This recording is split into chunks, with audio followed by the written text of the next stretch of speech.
জানেন তো, বিরাট পুরুষদের মধ্যে মাঝে মাঝে ডিভাইন ডিসকন্টেন্ট অর্থাৎ আধ্যাত্মিক অসন্তোষ দেখা যায়। স্বামীজির পরিব্রাজক জীবনেও একবার এরকম হয়েছিল।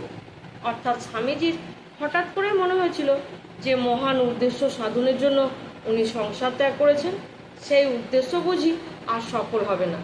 এই ভেবে স্বামীজি খুবই হতাশ হয়ে পড়েছিলেন। উনি মনে মনে ভাবলেন, কি হবে তাহলে আর এই দেহ রেখে? অনাহারে আর তপস্যায় এই দেহ উনি ত্যাগ করবেন।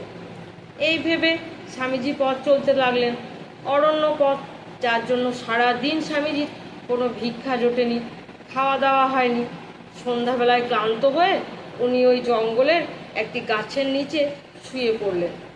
এমন সময় উনি লক্ষ্য করলেন একটি বাঘ তার দিকে এগিয়ে আসছে।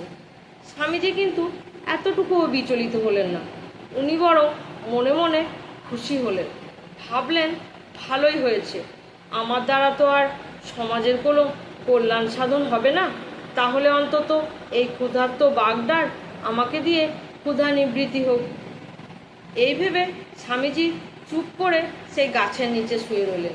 উনি ভাবলেন বাঘটি বুঝি ওনার ওপর ঝাঁপিয়ে পড়বে, কিন্তু না, বাঘটি দূর থেকেই স্বামীজিকে দেখে জঙ্গলে ফিরে গেল।